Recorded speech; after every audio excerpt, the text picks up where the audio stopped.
আসসালামু আলাইকুম ওয়া রাহমাতুল্লাহ। কর্ণফুলী টানেল থেকে মঞ্জুরুল ইসলাম নিজেদের মিডিয়া ছোট্ট একটি ব্লগ ভিডিও নিয়ে আসছি। আমাদের গাড়ি এখন প্রবেশ করছে টানেলের ভিতরে। সাগরের তলাদেশে একটি সুড়ঙ্গ করা হয়েছে, সুড়ঙ্গ পথ। এটাই কর্ণফুলী টানেল, বঙ্গবন্ধু টানেলও বলা হয়। যাই কিছু হোক, তো দেখতেই পাচ্ছেন ভিতরে পরিবেশ মাশাআল্লাহ মনে রাখার মতো।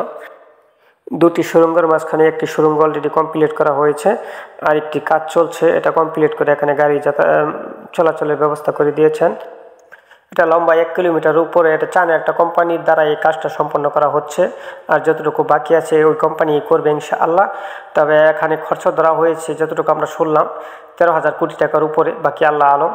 তো এত সুন্দর একটি টানেল, এখানে আসলে সবার আশা সৌভাগ্য হবে কিনা আমি জানি না। টুলস হবে ব্যয়বহুল, খরচ হবে ব্যয়বহুল, কারণ সাধারণ যারা একদম সাধারণ মানুষ আমার মনে হয় না যে তারা, কারণ খরচের একটা ব্যাপার স্যাপার আছে। আমি ভাবলাম যে সবাইকে ভিডিওটা উপহার দিয়ে দেখার সৌভাগ্য করে দিই। এত বড় একটা দক্ষিণ এশিয়ার সবচাইতে প্রথম যে টানেল, এই টানেলটাই হলো এটা ব্যয়বহুল খরচ ধারণ করা হয়েছে। সুন্দর একটি মনোরম পরিবেশ, আর সবচেয়ে মজার বিষয় হলো এই টানেলের দুই পাশে অনেক হাজার হাজার মানুষের কর্মসংস্থান হয়েছে। আর যে সুন্দর পরিবেশ, এখানে আসলে বোঝাই যায় না এটা বাংলাদেশ না অন্য কোনো রাষ্ট্র। গাড়ি যখন নিচের দিকে যায় তখন খুবই স্পিডে যায়, কারণ একটু মানে ডালের মতো ডাল যেরকম পাহাড় থেকে নিচে নামলে যেরকম লাগে। আর যখন এই যে গাড়িটা আমাদের কিন্তু এখন উপরের দিকে আস্তে আস্তে আস্তে আস্তে উপর দিকে যাচ্ছে, তখন আপনার এরকম একটা মানে সিচুয়েশন মনে হয় যে আপনার অনেকটা পাহাড়ের দিকে উঠলে যেরকম, মানে গাড়ি নিয়ে যদি পাহাড়ের দিকে উঠিয়ে দেন গাড়িটা যেরকম স্লো হয়ে যাবে, ফুল গিয়ার থাকার পরেও কিন্তু গাড়িটা স্লো হয়ে যায়, ঠিক এরকমই একটু স্লো হয়ে গেছে গাড়িটা।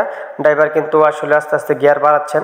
তবু এখানে যে নিয়ম, এখানে 60 থেকে 65 মানে কিলোমিটার বেগে এখানে স্পিড ড্রাইভিং করা যাবে, এটা এরকম জায়গায় জায়গায় লেখা আছে। তবে আপনার এটা একটা সুড়ঙ্গ, আরেকটি সুড়ঙ্গ কমপ্লিট হবে। দুইটা সুড়ঙ্গ যখন মানে ওপেন করা হবে, আমার মনে হয় আলহামদুলিল্লাহ খুবই সুবিধা হবে। আর এই সম্পূর্ণ টানেলটুকু, এই পথটুকু পার হইতে সময় লাগে আপনার 3 মিনিট প্লাস। আর লংয়ে আছে আপনার 1 থেকে 1.5 কিলোমিটার। আনুমানিক খরচ ধরা হয়েছে 13,000 কোটি টাকা। তবে সব কিছু মিলে যাই কিছু হয়েছে, আমি বলবো যে আলহামদুলিল্লাহ আমার কাছে খুব ভালো লেগেছে। আপনারা দেশ এবং দেশের বাইরে বঙ্গবন্ধু টানেল, কর্ণফুলী টানেল যারা উপভোগ করতে আসবেন, খুবই সুন্দর একটি পরিবেশ দেখার মতো।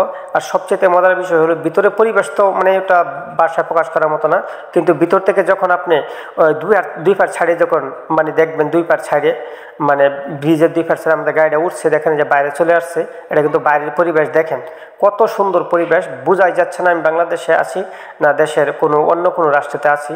আলহামদুলিল্লাহ খুব ভালো লাগলো। আপনারা সবাই বঙ্গবন্ধু টানেল প্লাস কর্ণফুলী টানেলটা এসে উপভোগ করে যাবেন, ভিজিট করে যাবেন যাদের সামর্থ্য আছে আলহামদুলিল্লাহ। আর যাদের প্রয়োজন ছাড়া তো অনেকে আসবে না, যারা প্রয়োজন আছে তারা অবশ্যই আসবেন। যদি আমার এই ভিডিওটা আপনাদের ভালো লাগে, সুন্দর একটু মন্তব্য করবেন। দয়া করে আপনারা তো দেখবেনই, বেশি বেশি শেয়ার করে 2-4 জনকে দেখার সুযোগ করে দেবেন। আমার জন্য দোয়া করবেন। আসসালামু আলাইকুম ওয়া রাহমাতুল্লাহ।